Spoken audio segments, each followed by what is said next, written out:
Okay, welcome everybody. Thanks for joining us. Welcome to the Open Science in Action Symposium. My name is John McPhetres. If I can put the video on here.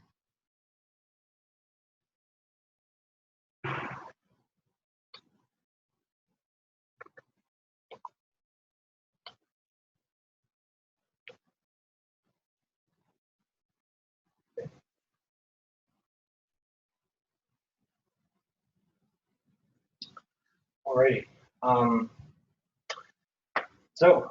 We're really excited to hear about some research going on for some really cool early career researchers. I'm just going to give a brief little introduction into open science, what it's about, what we're about to be learning. So over the past few years, we've been talking about making changes to the way that we do science, changing the type of stats that we use, changing the way that we design experiments. These debates can be kind of heated, and of course we all want to make science better, and we want to learn how we can do the best research that we can. So people talk about pre-registering studies or even registered reports, which we'll learn a little more about here in a second.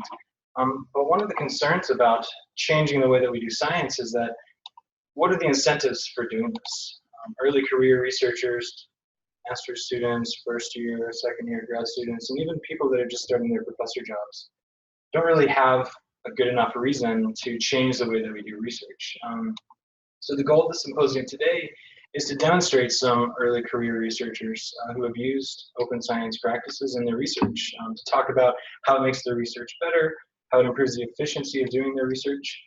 And I think that there's a lot to learn from their experiences here, because they've started off, they've hit the ground running and they're already publishing some really awesome studies. So really excited to hear about them. I'm going to briefly introduce them and then I'm going to let them talk about their work. So first we're going to hear from Rebecca Kessler. She's a first-year PhD student in psychology at Western University. She works with Dr. Lauren Campbell in the Western Love Lab. She's going to be talking about her research on a romantic dating phenomenon called ghosting. And she's also going to focus on the process of pre-registering her study, making her materials, her data, and her code available in the open science framework. And they also use a really cool open notebook that tracks all of the decisions that they make as they plan out a study and as they change their mind in the process of planning and running the actual study. Then we're going to hear from Violet Brown, who's also a first-year PhD student in the Psychological and Brain Sciences Lab. She works in Kristen Van Engen's lab at Washington University in St. Louis. And she does research on how humans recognize speech with a particular focus on audio-visual speech perception and listening effort. So she's going to talk about some of the issues in the open science movement and her experience publishing a registered report. So this is a new type of publication format where instead of waiting until you're done and you have significant results to publish your paper, the study plan and analysis are peer-reviewed before you actually carry out the study. So you get feedback early on in the planning process, and then the journal agrees to publish the results no matter if they were significant or not. So we're all really excited to hear about that. And then last but not least, we're going to hear from Braden Hall. And Braden's a master's student at Amelia University. And he's currently working with a cross-cultural multi-lab replication project called the Accelerated CREP. So this stands for Collaborative Replication and Education Project. And this is a really cool multi-lab, multi-country collaboration project where they conduct replications across 5 different continents. At the same time, students that are conducting these replications, they learn about open science, they learn how to conduct research, and they also learn about the issues around replication and the need to focus on generalizability in the field of psychology. So without further ado, let's hear from Rebecca.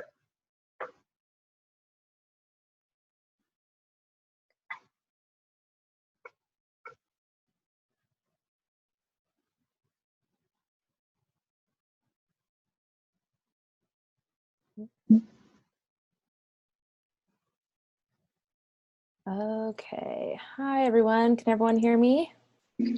Yes. Okay, wonderful. Okay, so thanks for the introduction, John. I'm going to be talking mostly today about transparent research practices, mostly pre-registration and open notebook, in the context of my master's thesis, When Your Boo Becomes a Ghost. I'm definitely going to prioritize talking more about why I decided to pre-register and use Open Notebook instead of the findings of my study. So just an FYI about that. Okay. Oh, all right. So just to walk through the talk, what I'm going to do is describe the different stages of my research process and then identify the potential problems or temptations that authors and researchers might experience at each stage. And when I mean that, I'm talking about things that are called questionable research practices or researcher degrees of freedom. And these are choices that researchers encounter at different parts of their research process that can be biased in ways that kind of amp up the significance of their results and are not as honest or truthful as we might like. So after identifying kind of those problems, I'm going to explain what type of practices I've used to kind of address those problems and prevent those from happening in my research, specifically talking about pre-registration and Open Notebook. Kind of talk about the pros and cons of how each of those go, and then provide some resources to get you guys started and further information to look into later. Okay, so pre-registration is basically describing your study design, sampling plan, hypotheses, and data analytic plan, ideally before you start collecting data, but it's okay if you pre-register it before you analyze or look at your data. The Open Science Framework is a really great tool for this. Basically, it's a repository for researchers and academics to put all of their projects up on there with supplementary documents, data, code, materials, pre-registration forms, so everyone can kind of know what you're working on. But it also has cool features where you can make everything private and then make them public only when you want to.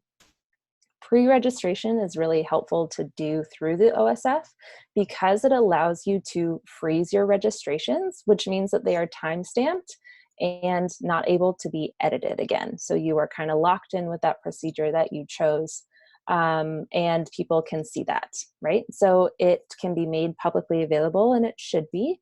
When you decide to make it publicly available is up to you. You can do it immediately, you can do it when your paper is under review.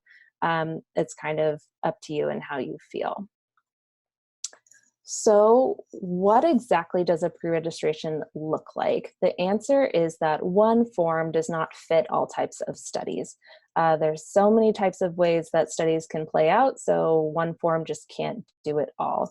Luckily, the OSF has a bunch of templates online that you can choose to pick which one fits with your study. So if you're just doing a survey on MTurk, there's a template for that. If you're doing qualitative research, there's a template for that. If you're doing a registered report or a replication study, there's templates there. So if you are looking to get started with pre-registration and open science stuff, there's tons of resources online. You just need to pick the one that suits your study and suits your style. So now I'm going to get into kind of the different stages of my research process. So first, I'm going to go over the rationale for the study and the lit review portion. So one of the problems is that researchers or authors can wait to write their introduction until after they've seen the data. This becomes a little bit problematic when say you've framed a study in terms of theory A, but when you see the results, it kind of fits better with theory B. So you might be tempted to rewrite your introduction in terms of theory B when it really should be sticking with theory A, even though it didn't work out, right? So the solution to that is to pre-register the purpose of your study, the theoretical framework, kind of some background literature, and your research questions, so you know and other people know where your study is kind of coming from. Cons associated with this are prep time. So when we think about how research is traditionally done, so kind of like non-open science-y, we kind of have a straight line. So we're just kind of chugging along, dealing with problems as they come up, business as usual. But when we throw pre-registration and open science practices into the mix, we kind of have a process that looks like this. So it's a positive skew where we have a lot of work at the beginning, a lot of pre-work, so a lot of like really uphill type of battle. But then we're kind of coasting because we did so much work at the beginning that everything kind of falls into place quickly. And so even though the trajectories are a little different, the amount of time that you spend on a project is the same, I think. And the pros of doing this is that it becomes really helpful when you're writing your manuscript. You kind of have a basis for your introduction already done, and it also holds you accountable or even reminds you if you forgot or if data collection takes a long time of why you did the study in the first place. So next we move on to crafting our hypotheses, and the problem or temptation here is something called harking, and that is hypothesizing after the results are known. So that's when you look at your data, you see that something popped out as significant that you didn't technically hypothesize about, but I'm gonna publish it anyway. And that's no good. It's no good. So the solution for that is to prioritize your confirmatory hypotheses. So if you have a direction, tell people what it is. The cons to that is that it might feel a little restrictive, right? What if I have a great question, or what if I come up with a hypothesis or something I want to test after something is pre-registered? And I get that, totally relate to it. What you can do is you can kind of add to your, like a supplementary document to your frozen registration and say, if your data hasn't already been collected or analyzed, say, I'm also going to do this. But more likely, it would probably be good to save that hypothesis for later, test it in an exploratory way in your current sample, collect a new sample and test it in a confirmatory way there. Pros is that reviewers and your audience can identify what hypotheses were created a priori, okay? So this increases the amount of credibility and trust that others will have in your research and your findings, right? And we also minimize the amount of type 1 error that, minimize the chance of false positives. Okay. Moving on to designing your study, a temptation or problem can be kitchen sink studies. So that's when you have a research question, you're interested in a couple things, but you might want to explore these 5 other variables or throw in these other measures just in case, just to see kind of what's going on in case your main analysis doesn't work out or something like that. That's also not good because then we're tempted to kind of cherry pick to publish or write up what is actually working out rather than what we were actually specifically interested in the beginning. So the solution for that is to pre-register your design plan and include all of your materials and your measures that you're using in your confirmatory analyses. Sometimes kitchen sinking it can make sense if you have a population that's really hard to reach, or if you're doing something that's purely exploratory, like my first study on ghosting, then sometimes it makes sense. In your pre-registration form, you just need to note that so people know what's up. Pros, though, is that your study will ultimately be more focused and specific because the pre-registration plan really, well, it's better the more thorough it is. You don't want to be writing a paragraph for 20 different measures that you have in your study, right? Like 5 is a little bit more doable. So it also provides the opportunity for you to think really critically about what measures you're including in your study and why you want to include those. Moving on to data collection. Sometimes you can be tempted to extend data collection until your results are significant, or stop data collection early if you already found significant results. So this kind of means that you've been peeking at your data before all of it is in. So solution for this is to pre-register your data collection procedures. So who you're going to recruit, who you're going to include or exclude, It requires you to justify your sample size, so run a little bit of a power analysis, and also clearly indicate what your stopping rule is going to be. So once I have this many participants in each condition, I'm going to stop. Cons of this is that it can be difficult to anticipate and plan to handle certain inclusion and exclusion criteria without having the data in front of you. Once you start data collection, like, it's kind of a wild card as to how participants are going to respond. Like, they'll skip all the questions of a questionnaire, or they'll respond one to each of your survey scales.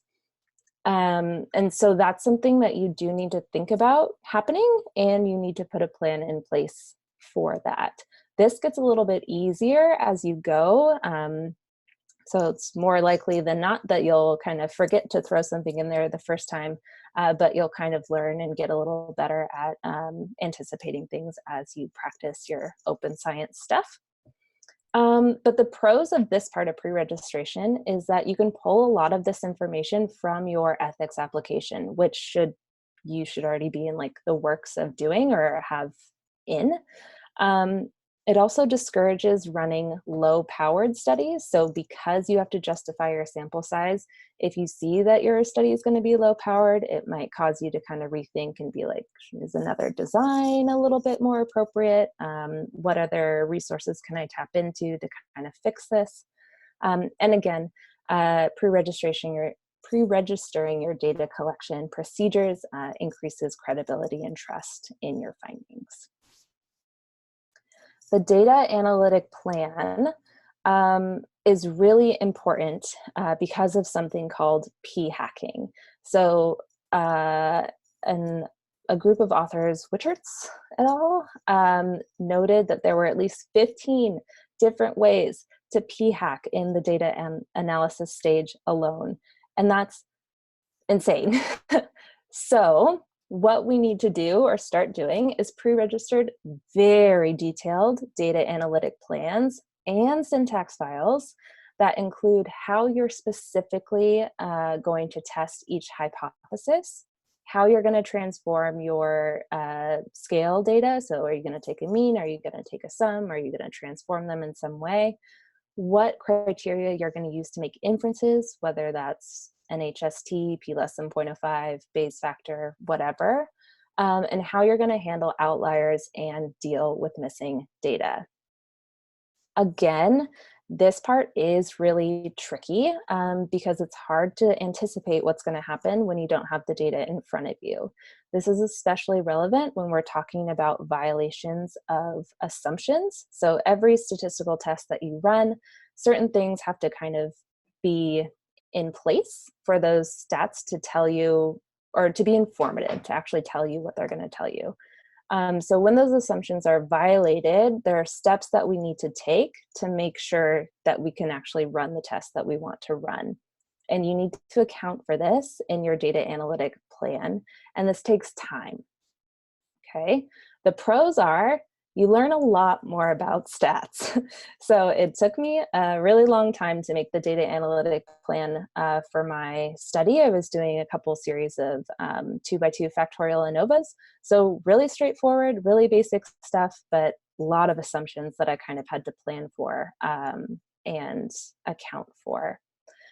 Another bonus, though, is that once you do this, you can reuse it in future studies. So if I ever do another study with factorial ANOVAs, I already have this done. That saves me time and energy and headaches. So that's a bonus. When you're doing your data analytic plan, you also have to get your syntax together. So once you eventually get to the data analysis stage, it's really, really easy, right? So you should have your syntax all planned out, click a button, have it go. And again, this really decreases your ability to p-hack, and that's really important and something that people in the field are aware of and value. Okay, so that was all of the pre-registration stuff. That's like in the basic OSF pre-reg template, kind of went through everything that we needed to do to get there. And now we can assume that we're kind of in the data collection phase. So with the pre-registration, we've kind of we've like gotten to the gate of the garden of forking paths, and now we are in it. And so now we need to introduce something else called Open Notebook, which helps us track the decisions that we make after we've pre-registered everything. So really comprehensive pre-registrations are valuable. They are important. I think they're necessary. But even the most comprehensive ones cannot account for every possible thing that could go wrong, every possible obstacle. And that's where Open Notebook comes in. So it kind of fills the gaps that pre-registration really can't handle, because there's only so much that we can prepare for, I guess, before we actually get into the nitty-gritty running a study. So Open Notebooks are kind of like a diary for your study. So you can, mine was in Google Drive, but I then linked the Open Science Framework. So anytime I had like a little update, do it in the Google Drive, the updated version pops up in OSF. And so any obstacle that I encountered, I would put in the Open Notebook so that I would remember what I did, and that others could also see what I did when I encountered issues or problems. So some examples of when I use my Open Notebook is very early on in my data collection, I had issues. So it was going really, really slowly. So I noted, or I made note of what I was noticing, talked to my supervisor about it, entered in kind of what we talked about, and said that, okay, now we're gonna like do an ethics amendment. So the problem was data collection was slow. Here's what we talked about. Here's what we decided. That's all documented in the Open Notebook. Also, when prepping my pre-registration, I put my step-by-step power analysis in my Open Notebook so I could remember exactly what I did. And so other people could refer to it and be like, why did she pick that sample size? Here's my power analysis. Here's what I put in. Here's how I got the number that I did. And another example is that I had to run a couple exploratory factor analyses. And so me and my supervisor did that side by side, and I was just diligently taking notes of when I removed an item, when we retained items, what the alphas were, a couple different things we tried. And that ended up being really, really useful when I had to go back and write up my thesis, because there's no way that I would have remembered how I got where I got months later when I was actually writing it up. Okay, so the cons of Open Notebook is that your mistakes will be documented forever, but it's okay because everyone makes mistakes and it's fine. And less about Open Notebook, more about using Google Drive. Sometimes Google Docs disappear, so make sure to back it up occasionally, but that's less of an Open Notebook flaw. Pros though, you can track the progress and decisions that were made in your meetings with collaborators and supervisors. So I think a lot of us already do that in paper and pencil notebooks. Make it a little digital, put it online, post it up so people can see it. If you are working with a lot of collaborators, you can also use it to assign tasks or keep track of who's doing what, when things get posted to the OSF, whatever. And reviewers, readers, and you will know exactly what you did and how you handled mishaps and when they actually happened. So it's a little bit more reliable to see, oh, I encountered that problem on February 5th, and then this is how I dealt with it, instead of thinking back months later and being like, what did I do? I don't know. Okay. Open Notebook will also make preparing your manuscript a lot easier. So all the little holes that are in your pre-registration, Open Notebook kind of fills in those gaps. So it's like, okay, these are my eligibility criteria. Then I did an ethics amendment, so now this is what they are. So it's a really good tracker for kind of the decisions that you made. And Open Notebook is really flexible, so it can be whatever works for you. If you are a quick sentence type of thing or a type of person, just to get it out there, great. If you like to write fat paragraphs, like mine, then great. There's no template for this one. You can kind of make it your own and go from there. Okay, so just to wrap up, some reflection and lessons that I've learned throughout my process and experience with open science is that adopting an open science approach really takes time and energy, but it does get easier and faster as you go. And you can definitely reuse and adapt the documents that you create for any study for future studies, so you don't have to start from scratch every time. You'll make mistakes, they'll be documented, people might notice and let you know, but it's fine. It's good. We don't want a lot of mistakes in the literature. We want them to be corrected, and so it's good. No one's perfect. Just own it, move on, correct it. It's better for science if you do. And then I would say to anyone who is super new to open science, or if this is your first time hearing about it, it's never too late to start improving the way that you conduct your research. So be sure to find your community, surround yourself with people who have the same values that you do, and just kind of dive in and maybe get a Twitter account. Lots of open science people on there, lots of connections and resources and new tools every day. So that's a really great resource that I would recommend. And just in general, it's good for you, it's good for the scientific community, and it's good for science. So that's all I have to say about that. And Violet, I guess you are next.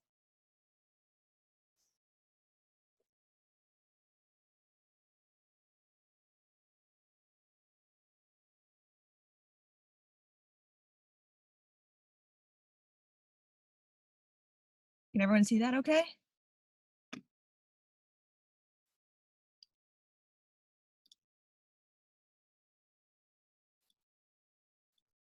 Is it working okay?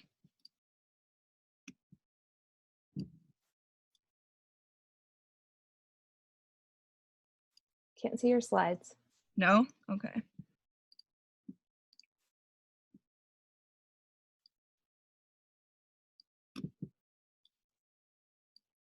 Is that better? You can see. All right, you can see it, right? Cool. All right, hi everyone. I'm Violet Brown, and I'm a first-year PhD student in Kristen Van Engen's Speech Perception Lab over at WashU in St. Louis. And today I'm really excited to tell you about what I think is a really neat publication format. It's pretty new, and it's called Registered Reports. I'm going to talk a little bit about my experience publishing with Registered Reports with my undergrad research mentor, Julia Strand, over at Carleton College. So before I get into what registered reports are, I just want to talk a little bit about why they're so useful. I would argue that one of the main goals of science is to uncover the truth. And as researchers, some of the things that we can do to get there are to become experts in the theoretical background of the research area we're interested in. We can develop hypotheses and design experiments that adequately test those hypotheses. We can decide on some statistical analyses that we should use that'll best answer our questions. So we want to use really powerful statistical techniques. But in science, it's assumed, or at least it should be assumed, that the one thing that we don't have control over are our results. Sorry about that. So if we've designed a good study and we're utilizing powerful statistical tests, then this is kind of the one thing that we don't have any control over. But somewhat paradoxically, one of the things that's most important to a researcher's career, publications, relies really heavily on results. And so publication bias refers to the fact that statistically significant results are a lot more likely to get published than non-significant results. And given how valuable these kind of impressive, flashy findings are to a researcher's career, publication bias shifts the incentive from finding the truth to obtaining significant results at all costs. And so as a result, researchers engage in what we call questionable research practices. And I know you heard a little bit about this, but I'll go over it just a tiny bit more. These are basically any practices that typically they occur after data collection, but they can also occur in the design phase. And they allow bias to kind of sneak into your results. So two really common QRPs are called harking and p-hacking. Harking is an acronym that stands for hypothesizing after the results are known. And basically, this is when researchers modify their hypotheses after viewing their results, and they treat those post hoc hypotheses as if they were a priori. And this is really problematic because it renders your results unfalsifiable. And p-hacking refers to the practice of conducting multiple analyses on a given data set and then only reporting those that yield statistically significant results. So typically that's at the 0.05 level. So for example, if you were to conduct a study and you saw p equals 0.07, you might be able to convince yourself that, oh, this participant's a little high on this, they're definitely an outlier, or maybe I should have included a covariate. And then when you exclude those outliers and you include the covariate, you then reanalyze your data and you get significant results at the 0.05 level. And so in this way, this hidden analytical flexibility, which as Rebecca said, is often referred to as researcher degrees of freedom, this allows the researcher to obtain results that are consistent with almost any hypothesis. And so that increases type 1 error substantially. I think it's really important to note that questionable research practices aren't necessarily a sign of bad intentions. Usually they're not. If you're a researcher and you come up with a theory that you really believe in, it can be really easy to convince yourself that these decisions you made are justified. And maybe they are, but they need to be made beforehand if you want your results to be unbiased. And so how do we overcome this publication bias? This is where registered reports come in.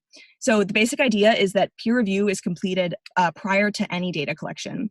And so with registered reports, they're judged on the importance of the research question and on the methodological rigor and not on the results.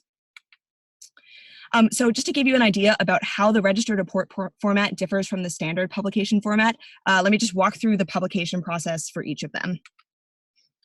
So here with the standard publishing model, the data are collected and analyzed before peer review. So, so you plan a study, you do the study, you submit it to a journal, and then it undergoes peer review possibly multiple times. And so here the job of the reviewers is to make sure that your experiment is well placed in the literature and to make sure that your conclusions that you've drawn are appropriate given what you found. But at this point, it's too late for them to do anything about the methodology unless you are going to rerun the study. And if they propose any analytical changes, they're likely to be biased because you already know the results. So then after your peer review, your paper is accepted and then it is published. So in contrast with the registered report format, the experiment undergoes peer review before any of the data are collected. And so you plan the study, but at this point you submit it to a journal, you respond to reviewer comments and possibly do this a few times. But the difference here is that here the reviewers can give you advice on methodological and statistical analyses. So in this way, the experts are giving you advice on the best way to test your hypotheses before it's too late. Whereas with the standard format, it's typically too late for them to do anything. And so once in a registered report, once it undergoes this peer review, you receive what's called in-principle acceptance. And that just means that the journal promises to publish your paper regardless of what you find. So then after that has happened, you have this in-principle acceptance, you do the study, and then it is published. So now I'm just going to give a little bit more detail about how this process actually works from the registered report standpoint. So first, the authors design a study and you submit an introduction section, a method section that has a ton of detail, a proposed analysis section, again with a ton of detail. You also want to include a sample size justification, so maybe a power analysis, and exclusion criteria. So why will people be excluded? So this initial submission then undergoes peer review. And the reviewers who, again, have no information about the results of the study, they can give you really helpful suggestions about how to improve the theoretical framing and the methodology and the statistical analyses.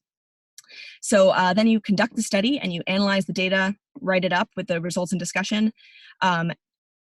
and you submit the stage 2 report. So anything after data collection is called stage 2 and anything before is called stage 1. So your stage 2 report should also have your introduction section from your stage 1 report, as well as the methodology, and those two things should be virtually unchanged. So then it undergoes peer review again, typically with the same reviewers who reviewed it the first time, and then it is published. So crucially, stage 2 review does not depend on whether the hypothesis is supported, whether the results are statistically significant, or whether the findings are impactful or novel. So in this way, registered reports are completely removing publication bias by shifting the incentives from finding what's exciting and novel to finding what's actually true, which might be exciting and novel, but this way you know. So now I'm just going to give you a brief overview of this particular project and our experience submitting it as a registered report. So this project focused on the McGurk effect, and this is a really neat phenomenon in speech perception, and it occurs when you play an audio syllable and a different video syllable, and then you perceive kind of a fusion. So a really common example is you hear ba, but you see ga, and you often perceive da. So this is a really robust finding in the literature. It's highly replicable, but it turns out there's a ton of individual variability in the extent to which people are susceptible to this effect. So some people basically never experience the McGurk effect. Some people experience it almost 100% of the time. And then there's kind of a uniform distribution of susceptibility between 0 and 100%. So I'm going to play a video for you. Just make sure you're watching and listening and pay attention to what you perceive. Okay, so here I promise the audio is ba and the video is fa, but it's very likely that you perceive va. So I'm not going to get into too much detail on this particular project, but we were interested in whether McGurk syllables are more cognitively demanding to process than congruent syllables. So we used response times to an unrelated secondary task as kind of an index of cognitive effort.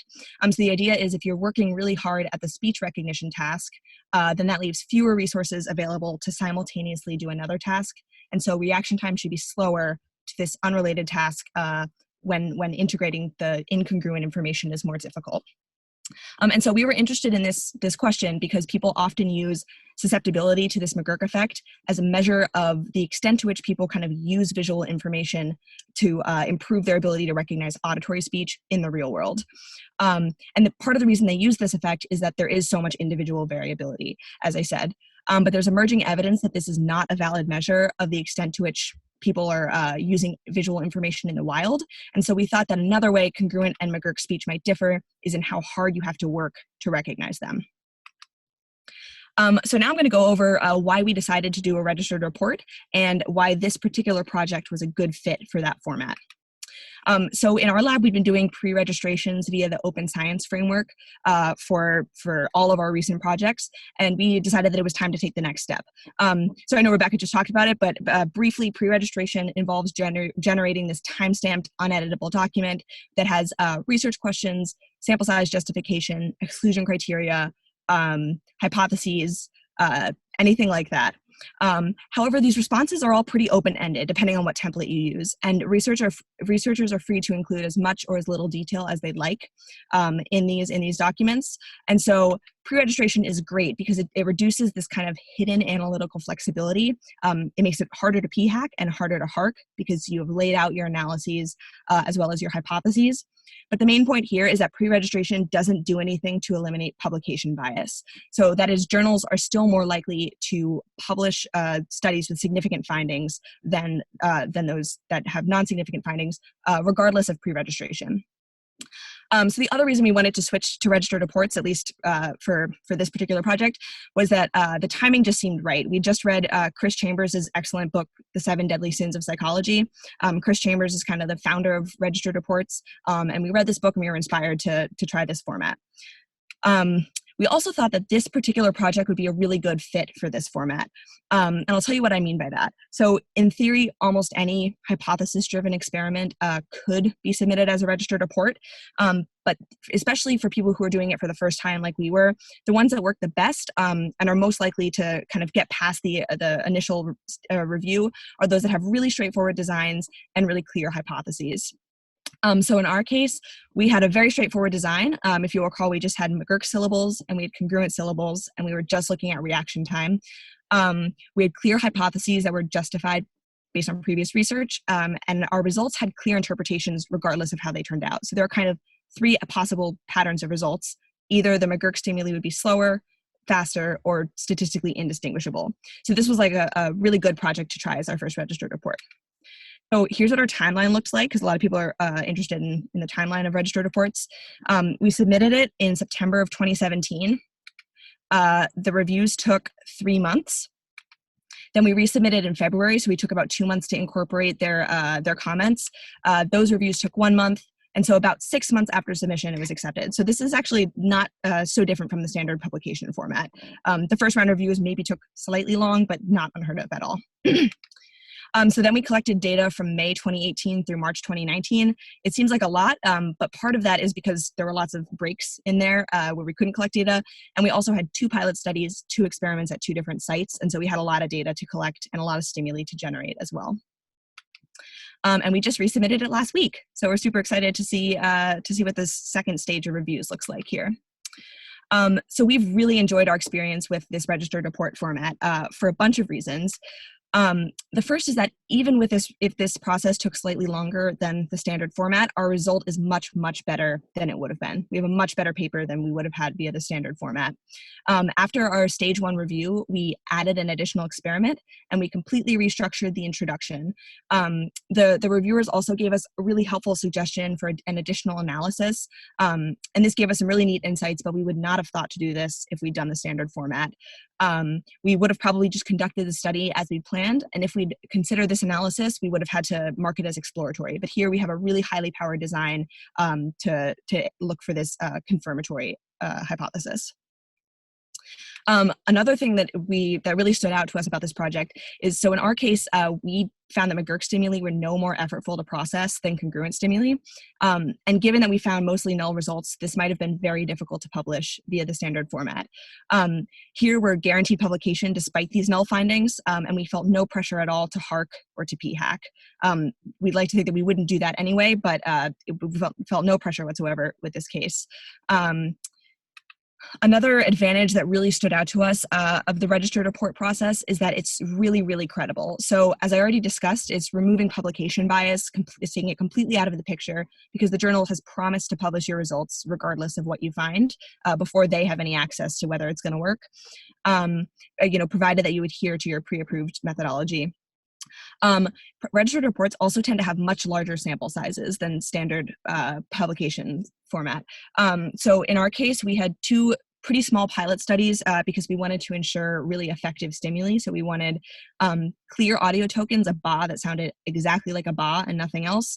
And it also turns out that there's a ton of variability, not just in susceptibility across participants to this effect, but also across tokens. And so we wanted to ensure that the specific stimuli that we used could effectively elicit this McGurk effect. Each of our main experiments was fully within subjects, and we had 85 participants, and we'd conducted an a priori power analysis to ensure 90% power. So if you're unfamiliar, that just means if the effect exists, if McGurk stimuli are processed more slowly, there's a 90% chance we would detect it with our sample size. And then the final thing that really stood out to us about the credibility of registered reports is that there's no selective reporting. So you have to report all of your pre-approved analyses, even if you decide you don't want to do them later. And you need to clearly mark any additional ones as exploratory. And so type 1 error, false positive rates are really kept in check because you have to report all of your analyses and not just the ones that yield statistically significant results. One commonly cited criticism or concern regarding registered reports is that it prevents exploratory analysis. People say it holds back exploration, and that's just blatantly untrue. And we could really see that with our process. You just need to mark your analyses as exploratory if they weren't pre-approved. So in our project, we ended up performing an exploratory analysis because we realized that we had the data necessary to replicate this cool effect in the literature, and we thought it was important to do so given how highly powered our study was.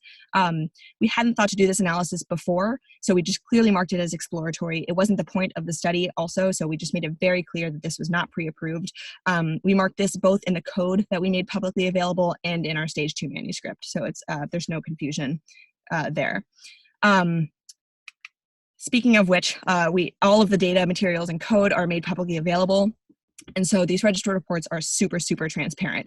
We've also made our stage 1 approved manuscript available. So reviewers hopefully are doing this, but readers also could pull up our stage 1 report and our stage 2 and look at them side by side and just ensure that we actually did every single thing that we said we would do. So a few other kind of stray observations. The reviews felt a lot more positive with this than with the standard format. It really felt like a collaboration between us and the reviewers, in which the reviewers wanted to help us design the best possible study. I think it's important to keep in mind that reviewers are people too, and they're researchers who are interested in the subject, and so they're also invested in the experiment, and they want to know the truth. And so the best way to get there is to design a really good experiment. And so it felt really good to kind of be a part of that, what felt like a collaboration rather than kind of an argument, which is how it might feel in other cases.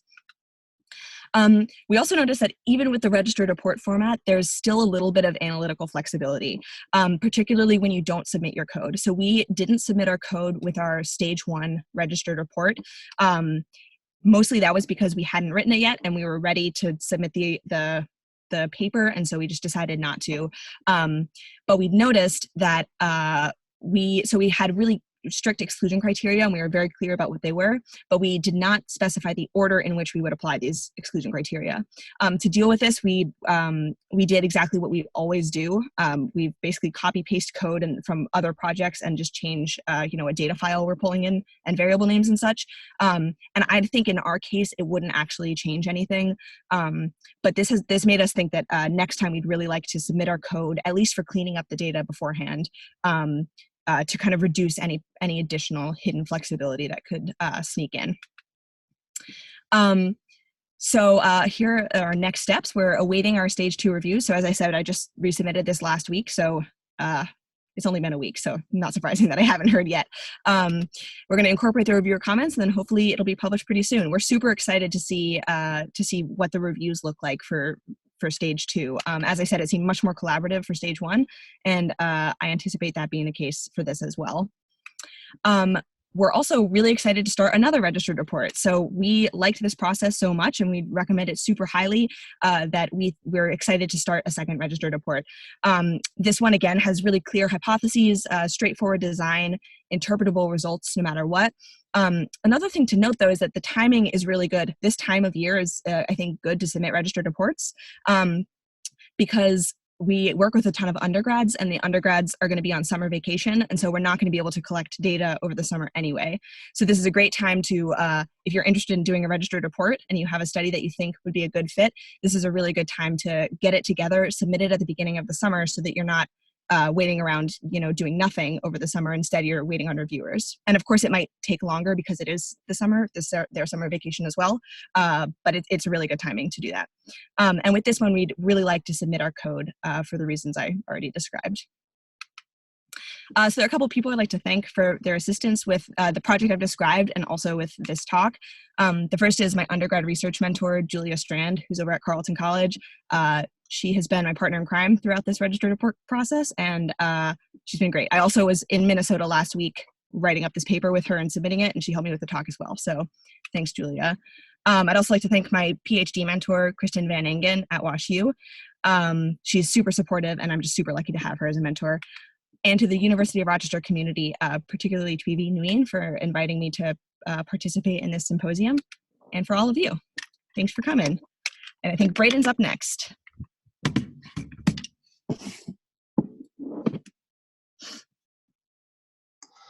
Awesome. Thanks, Violet. Congratulations on your submission.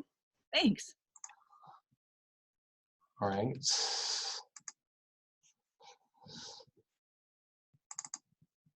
Can you all see that? Okay. All right. So yes, thank you so much for having me. Thanks, John, for moderating, and thanks Thuy-vy and the library staff for coordinating this event. I'm really excited to talk about some of the work that we've been doing as part of the accelerated CREP to engage students in replication efforts. And as we already said, I'm Braden, and I'm at Avila University under Dr. Waggy, Dr. Jordan Waggy's lab, doing cognition research, and I'm working on reproducibility in psychology. And I know we've talked a lot about open science and the movement itself, and I think that it's really interesting. We're really in a really interesting point in time in psychology. Some have talked about the replication crisis, and I think that we're in a really interesting chapter of that crisis called the reproducibility revolution, where we have all these really great groups and initiatives who are coming together in order to solve some of the biggest problems we have within the field. And this movement is characterized by attempts to improve our transparency, our generalizability, reproducibility, and accessibility. And this revolution needs all hands on deck. We need undergraduates, we need grad students, postdocs, everyone. And so one of the really cool things about the CREP and the PSA, which I'll talk a little bit about, is that they are doing a lot of great work to engage folks at all levels of their career stage. And so the Collaborative Replication and Education Project is pronounced CREP, not CREP, and it rhymes with grape, if that helps. It's led by John Gray and a lot of really fantastic open science people. And the whole goal of the CREP is to create an educational platform for crowdsourced student-led replications. So, thinking about the replication crisis and our problem with not just replicating previous findings, but the incentive structures that Violet was talking about, where replication isn't really highly sought after or easily publishable, especially when we find non-significant results. So the cool thing about the CREP is that the CREP sees it as an opportunity, right? That we have these we have like this opportunity to provide a lot of really great research using students and allowing students to take lead on that in a really meaningful way. And then so there's the Psychological Science Accelerator, or the PSA. It's led by Chris Chartier. And about a year and a half, 2 years ago, Chris had the idea of, why doesn't psychology have its version of a CERN, or sort of this centralized network of psych labs that can come together and study one thing, one study across multiple labs, and provide a lot of really great research to our field. And so these two groups, the CREP and the PSA, decided to do a collaborative project, it's been dubbed the Accelerated CREP. I am incredibly lucky to have such a great mentor here at Avila University, Jordan Waggy, who works really closely with John Gray and with the CREP, who put me forward to lead this project. And it's a really cool idea. And so I'm going to talk a little bit first about the sort of process that the CREP uses, and not focus so much on the actual content of our study. So the CREP is inspired by the typical research methods course in undergraduate. So typically, if you're like me, you had a class that you were told to come up with your own unique study and run it in your class, and then report that as sort of your assignment. The problem with that is that a lot of these individual studies done by students aren't often grounded in theory. They're not really typically informed by a lot of past literature, and the results are really often underpowered and unreported. So there's all this research going on in our classrooms that is sort of being underutilized. So what the CREP does is, instead of using that model, we asked that instructors actually take and sort of sign up to do a replication of one of the studies that we support each year, which I'll talk about in a minute, and have students replicate that study as a team, and then report that their findings in a meta-analysis of other student teams also replicating the same study at different institutions. And this is just a really fantastic idea. I think that it provides a lot of really great experience with high quality protocol development that's not just seen by your instructor, it's actually seen by a review team. It also provides a lot of methodological experience. When you're trying to replicate a study, you have to learn a lot about that study. You have to learn a lot about the methods being used. And so students gain a little bit of a methodological expertise around whatever study that they're replicating. And this, in turn, I think encourages creativity, right? Because once you have this base, this solid base, methodological base to use, students start thinking of creative ways in which they want to test an alternative hypothesis that might explain the results differently, or they might want to extend the research by adding another measure at the end. And so it's a really great way to provide some scaffolded experiences for students. It also gives them experience with doing IRB and going through a review process. Whenever the students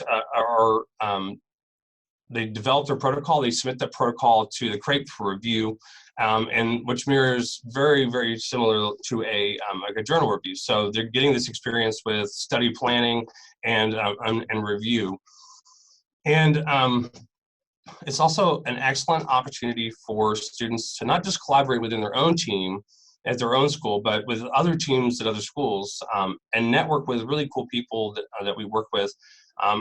You know, I know personally from my experience with the CREP that I've met a lot of people that I want to study, and I like what I would want to have to study under if I were an undergraduate, and this gives you an opportunity to actually network with some of those people. And again, the results are published in a meta-analysis. So, and all students who are involved in it are welcome to contribute to that paper as well. So, which gives a whole nother level of experience to students who are wanting to get involved in research and academia, moving past undergraduate school.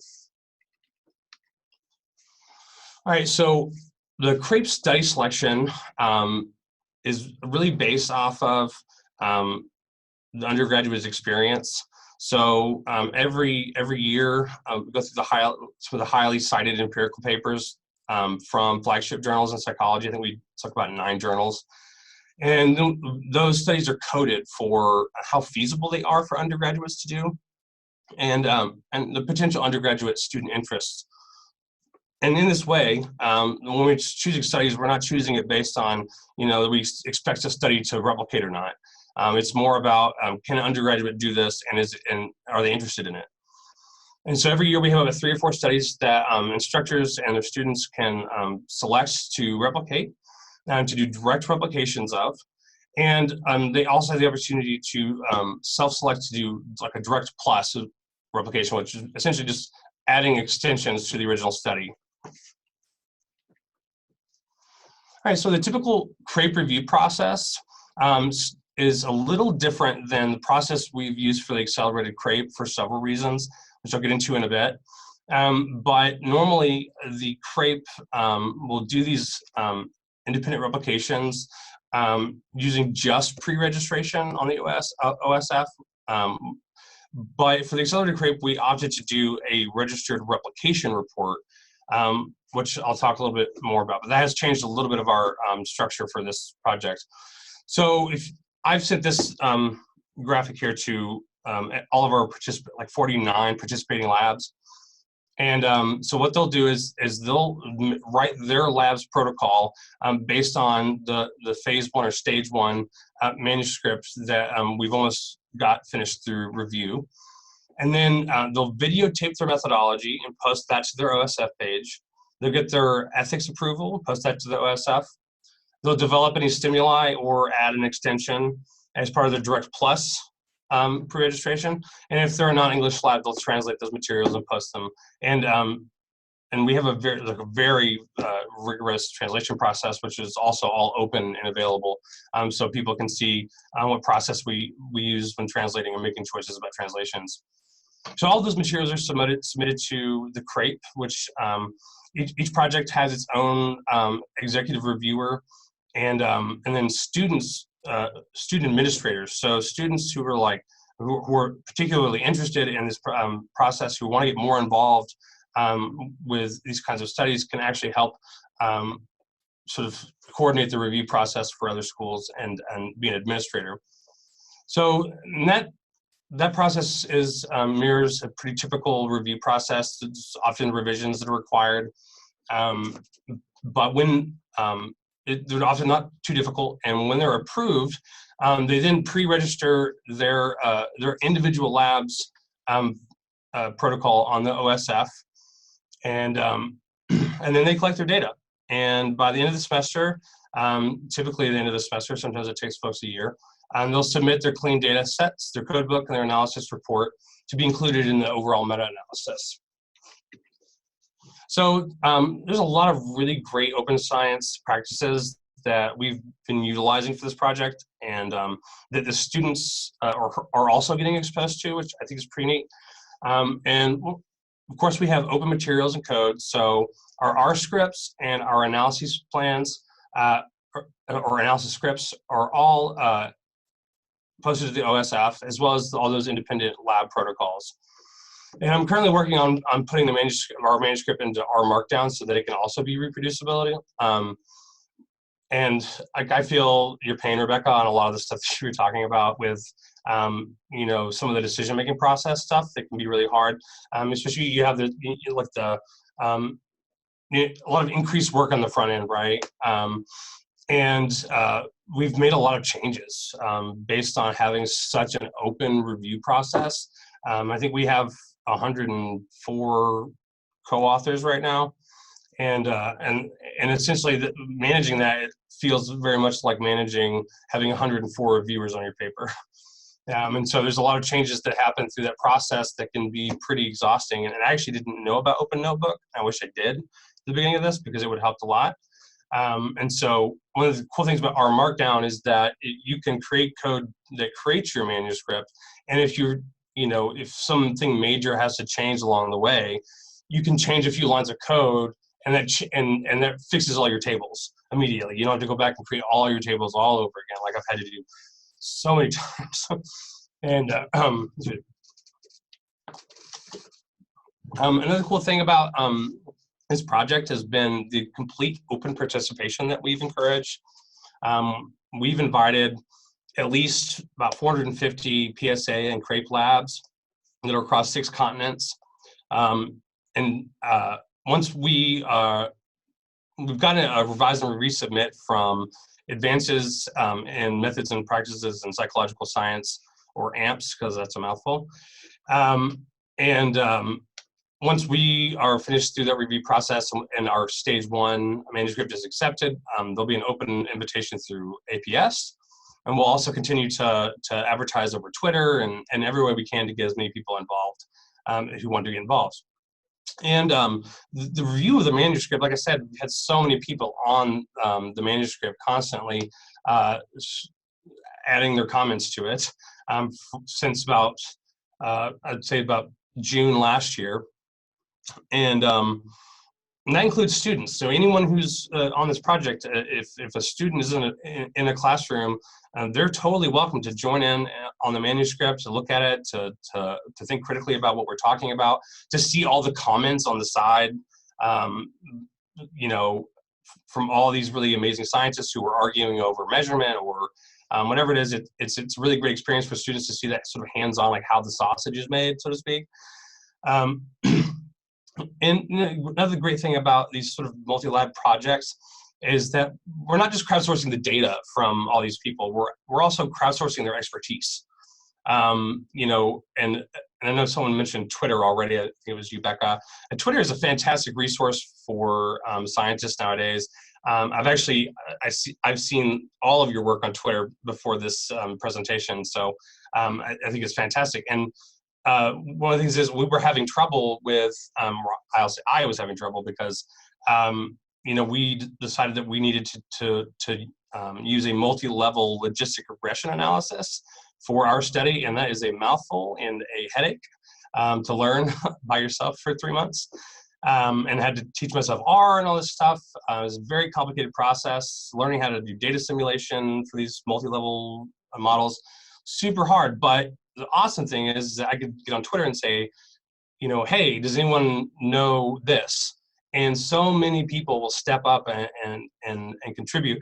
And in fact, we ended up having Andy Field on our paper because of Twitter, which is terrifying to have him correct you in all caps how wrong you are in interpreting 95% confidence intervals, but also really, really cool.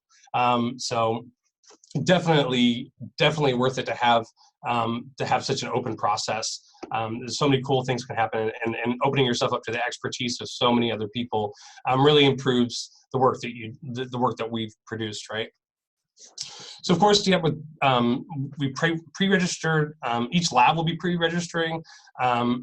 By doing a registered replication report, is a form of pre-registration, but like you were saying, it's a peer review before our data is collected.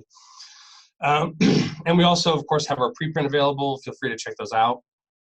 And another thing that I've requested, and this is for multiple reasons, but one of the main reasons is that I think that it'll be fantastic for students to be able to see the review process through AMPS. So we've requested an open review and to be able to post the actual reviews from folks and our responses to it, and that whole process, so students can be a part of that as well. Now, for our open data plan is like really exciting to me. This is a new thing that I've never done before. And again, this happens because we have somebody, you know, in France who is working on the like data release protocols for the PSA. So one of the things we're doing is we're going to release 2/3 of our data with our phase 2 manuscript. And then 1/3, the last third, will be released 6 months later to facilitate exploratory analyses. And this kind of goes back to what both Becca and Violet talked about with one of the major critiques of open science is that it inhibits exploratory research. But that is just so wrong in so many ways, because I can't tell you how long, because this project has taken as long as it has, and it involves as many people as it has.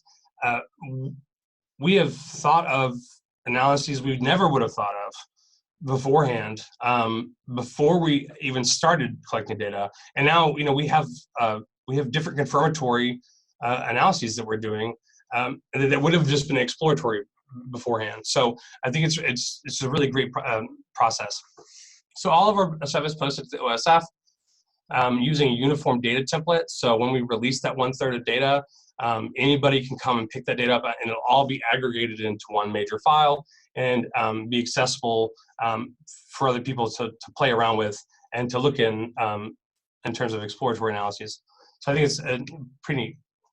So some of the big takeaways that I've taken from this is that transparency and openness dramatically improve study designs. The study design that I first wrote up in my first draft of this paper is nowhere near the quality of what it is now, after many months of being open to other people's comments. Also, students are so excited to participate in real research that they think is meaningful. They like the fact that when they're done with their project, it doesn't just go into their teacher's file drawer, that it actually goes out and is meaningful. Like I said already, pre-registration only improves exploratory work. I firmly believe that. Another really a big thing that I love is that the open science community is incredibly welcoming, incredibly opinionated, but incredibly welcoming. Many of the scientists I've worked with are fantastic at giving direct feedback, but it's gentle. You know, the only instance I had where I was like, was Andy Field all capsing me, but even then he was joking. So it was like a nice, you know, it wasn't a bad experience. Another thing that this project has made me do is have to write those scripts before we ever submitted. And man, writing those scripts was a headache. I mean, mainly because of the statistics that we were using, and the fact that there's not a whole lot of expertise for those kinds of models just lying around at our institution. So like working on that and trying to figure that out was challenging, incredibly challenging, but it turned out to be so worth it, because doing those scripts beforehand and learning how to simulate data and estimate power for those kinds of models changed our sample size, you know, dramatically. You know, we thought originally we were going to need 100. Turned out we, you know, only needed 40 because we had multiple observations. And that increased our ability to have smaller institutions join the project as well. So there's a lot of things that comes with doing your scripts beforehand that I think is really helpful. I've already talked about this. You know, one of the biggest criticisms of open science is stifling exploratory work. I don't think any of us think that that's true. And I want to close on what I think some of the impacts of open sciences are, not just for us as individuals who are starting early in our career right now, but also just on the impacts on science itself. I think that some of these great practices that we're working on right now have power to democratize science and as well as decolonize scientific practices. And what I mean by that is in part from the ability of these large multi-lab projects to decentralize weird psychological experiences. You know, I never thought that my first study would have 29 countries participating in it, or 26 countries participating in it. And it's just really exciting to me that I know that we can, through this sort of platform, we can start to increase the generalizability of our work and decentralizing those weird experiences. It also undercuts the traditional power structures and incentives that have been present in science for a really, really long time. I know that one of the things that has already been talked about is like sort of the incentives of significant results, getting you publication, and that's used to get you tenure and a job and all that stuff, right? The great thing is that the adoption of pre-registration and registered reports is on the rise. So it's starting to take away the incentive of that, which is really great. And another thing is that study choice, planning, review, access are open to all researchers at all institutions. I'm at a tiny little school in Missouri, 1,500 students, no research funding, and yet somehow I'm leading this huge project. And that just absolutely would not happen otherwise without these large, awesome initiatives that have the power to invite all these different institutions and not just leaving research to be done at the nice schools with all the money, right? And another thing I think is really neat about this open science movement is that it mirrors, I think, mirrors a lot of other modern movements going on right now, with sort of in the tradition of Anne Braden and Ella Baker, which is sort of leaderful movements, not leaderless. I think there's so much leadership going on from so many different people right now that is really making this movement work. And part of that is because we're starting, and not entirely, right, but I think we're starting to de-emphasize authorship, order, idea ownership, and stuff like that, instead trying to emphasize on our ideas and their accuracy, right, and the quality of the work that we're doing. You know, it's like, even though I'm the first author in this paper, I mean, so much other people's work is in there. I can't say this is my paper. This is truly like a collaborative effort that has come together in a really neat study, and I'm excited about it. And study selection is democratized as well. So like with the PSA, anybody can submit a proposal to include a study in the PSA, which is fantastic. So it's more about the ideas being presented rather than it is about who's presenting them or what institution they're at. And the last thing I'll end on is that I think that there's just a ton of space within this movement to step up and contribute. You know, I think almost every single PSA paper out, I've seen invitations to come join, you know, whether it's to contribute data or to comment on the manuscript. There's just so much space to jump up and join in. And in fact, the PSA has this really awesome new project that's going to be starting relatively soon with DARPA. And it's going to be massive. So there is going to be a lot of work to be done in the following years. And I definitely highly recommend anyone who's, no matter what your career stage is, and whether you're an undergraduate, whether you're an established PI, I definitely recommend jumping in and joining. So yeah, thanks.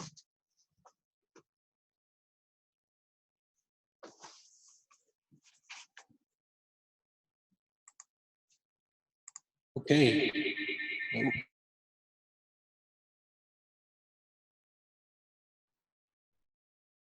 Okay.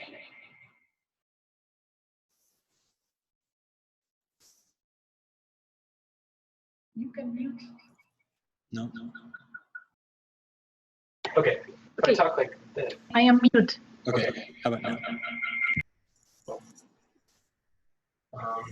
Try now. Okay. If I just talk here, will that camera switch to me, or to the main room? If you want. You could try that, and we could just talk from here. Yes. I can stop sharing. Okay. How about that? And can you guys hear me okay? Okay. Thank you so much, Rebecca and Braden and Milo, for sharing your experiences and your research. That was really enlightening and really inspiring. I think it's super cool to see people such as yourselves so early on in your careers, just diving right into the open practices and trying all of these things out, sort of leading the way for us, and then obviously being a really great example for everybody. So thanks for that. First, I want to say that we have some time for questions to be submitted. So if you are joining us virtually, you can add in the chat or send a message, and then I'll share the questions with the panelists. I did get a couple questions during the presentation that I'll start with. First, I got a question from some latecomers about where the video will be posted afterwards, and I think we're going to post it On the website. on the website. Okay. Yes. So that'll be posted there, and I think it's going to have captions and everything. Yes. So that'll be posted soon. So look for that there. And let's see. So first, we got a question from Doreen Nestle, and you all discussed a lot of open access tools that you're using in universities and with your labs, and putting a lot of information online. So the question is, do the IT security office on your campus, do they have to approve the use of these tools for you to conduct your research, especially if your research involves human subjects and human data? I'll just leave that open to anybody. I think I can take that one. So if by IT security office, you mean like the ethics board, then that is something that you do have to disclose in the ethics application. So in the letter of information that we send out to participants, we do have a paragraph that says, by the way, all of the data will be available on the Open Science Framework after it's been de-identified, after it's been anonymized. So the participants do know that their data is going to end up online, and ethics knows also, and they know how we're going to go about de-identifying everything, making sure that no one can be identified. So yes, our open science kind of disclosures are in the ethics application itself and in the ethics documents that the participants see. Yeah, I read that a bit differently. Based on my experience at here at Avila, we for our IT office, I'm pretty sure is we were referencing, we have to have any app or tool that we download on our computer be approved, and then they have to install it, which is really annoying. But for most of the tools that I think all of us referenced are don't require like downloads, so most of you can be accessed off of a browser. So I don't know if that's answering your question or not, but. Yeah, I also haven't dealt with IT security, but just as Rebecca said, we put it in the IRB and it's in consent forms or information sheets for participants. And luckily what we do, there's nothing really sensitive. It's just people listening to speech and responding with a button.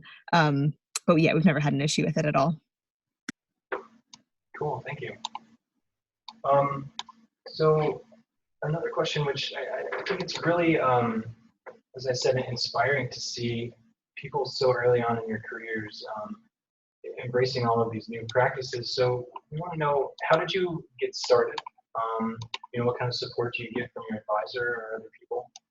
And what can other people do to get started, considering submitting the registering or pre-registering? I'll go first.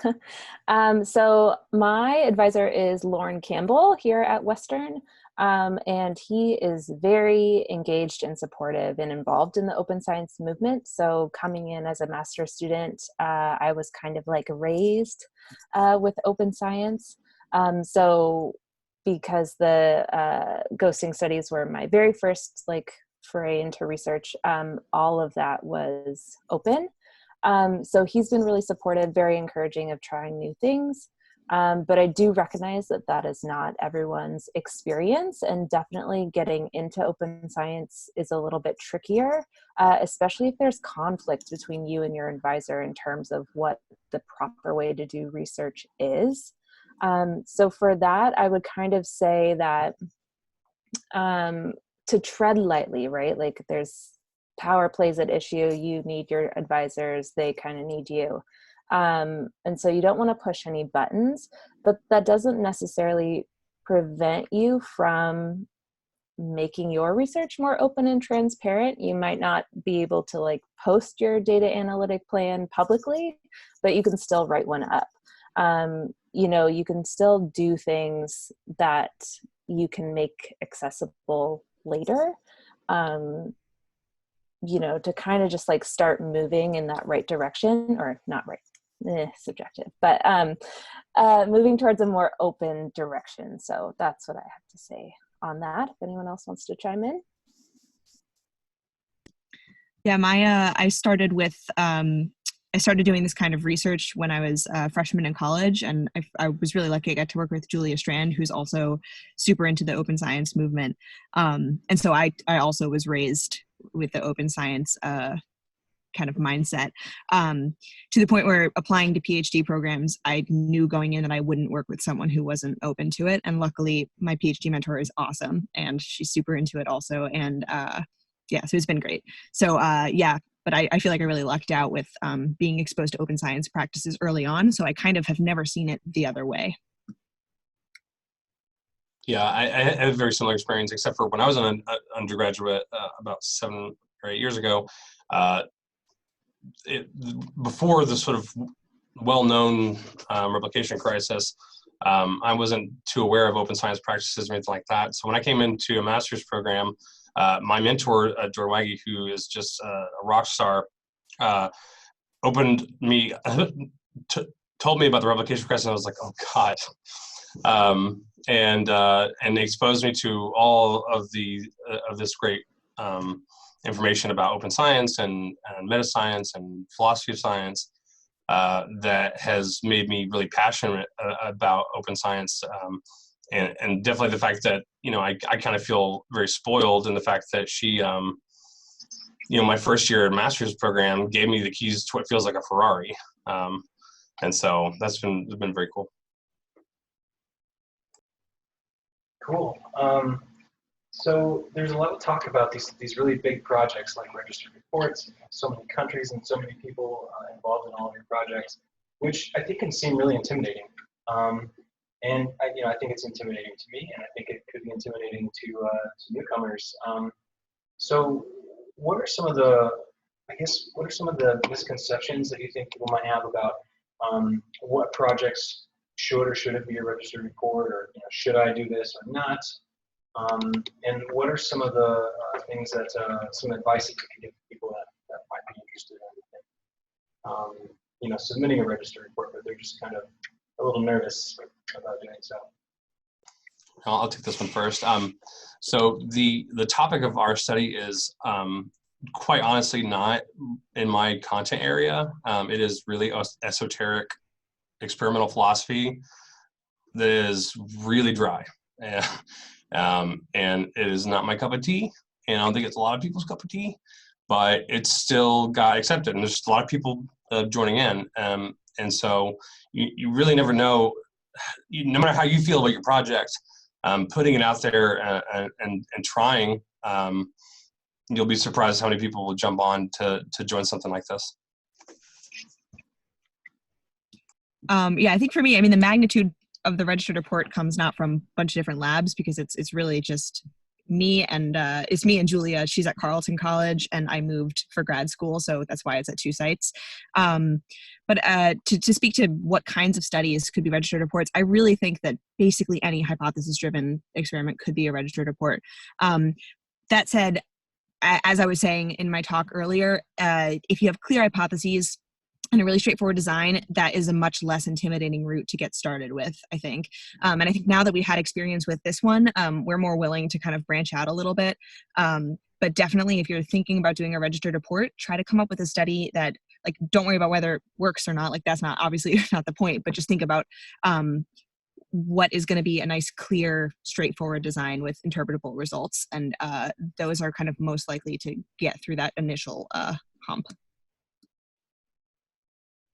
No, I would say just like if you're anxious about like starting open science practices, just dive in, man.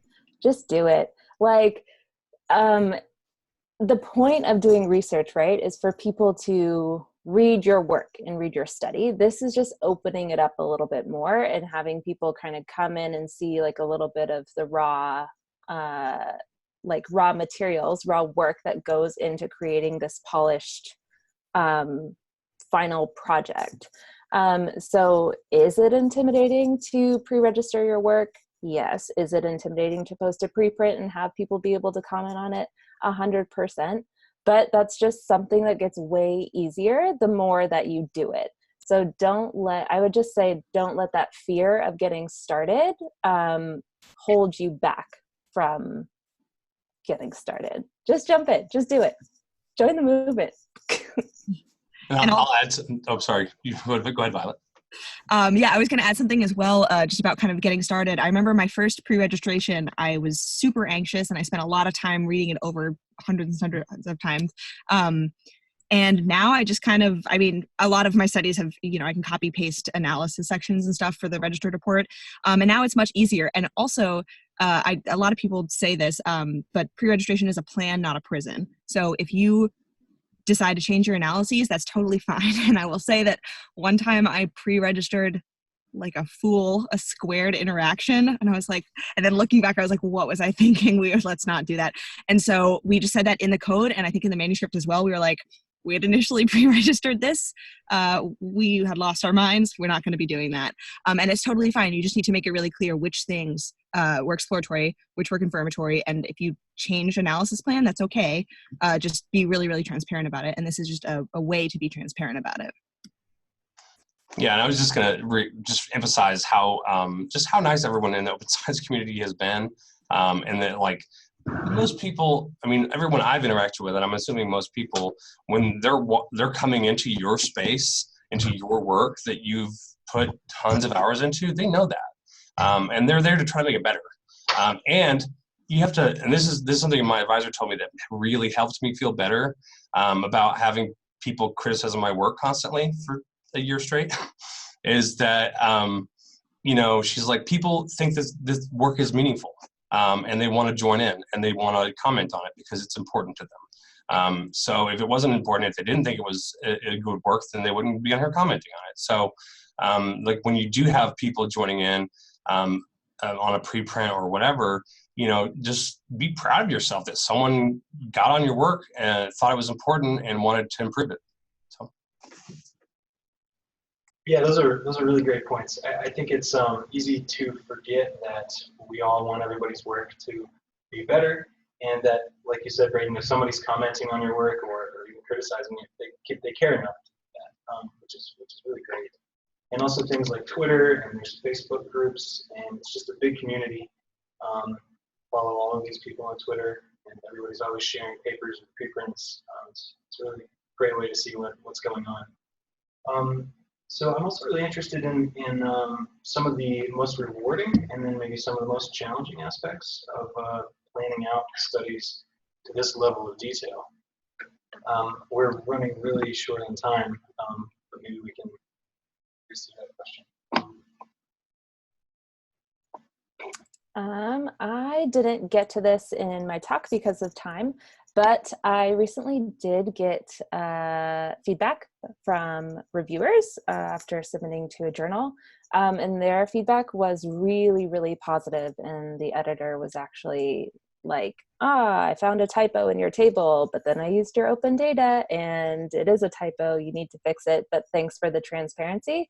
So, little embarrassing, but also recognition for having open data, open materials, open code, so that they could go back and check anything without having to contact me.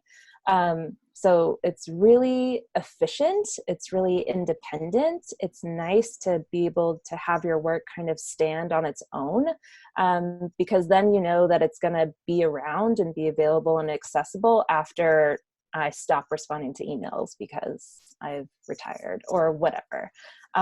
So I think that is really rewarding, knowing that my work will, be around and be accessible when I'm not.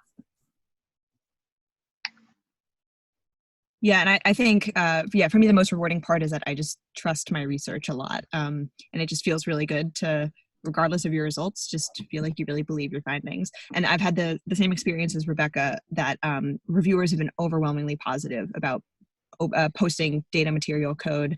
And we also have had a reviewer go in and say, I think it would be cool if you represented the data this way. And instead of just telling us that, they pulled our data and pulled our code and then added another plot to our code and sent it back to us. And they were like, maybe consider this. And it was a really, really cool thing to kind of have that collaboration with a reviewer. And that was for a not registered report. That was just a standard publication format. Awesome.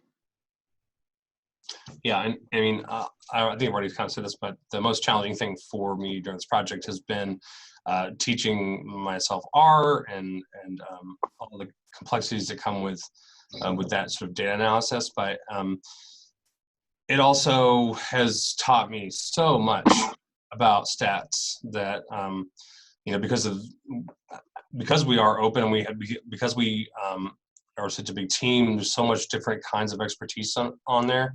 So even when I'm running up against a struggle, you know, I have this big group of people that I ask, you know, and I think that's another thing that there's a unsung benefit of these kinds of multi-lab projects, multi-author projects, is that like folks like me who don't have a lot of stats experience yet, or maybe who don't have stats experience because it's not their particular area, you get to work with folks like Mark Brandt and Andy Field or whoever who do have these methodological and statistical expertise. And that helps a lot. Like, I've learned a lot about assumption testing and like just in general, like how to do stats well, that I would never have learned if I wouldn't have spent 3 months crying about learning R. Yeah. Cool. Well, thank you so much for answering those questions and for sharing your research with us. We are just out of time, so thank you everybody that joined us virtually, and look for the video that we're going to post on the website. Best of luck in the rest of your semesters and your research, everybody. Thanks again. All right, thanks, John. Thank you very much.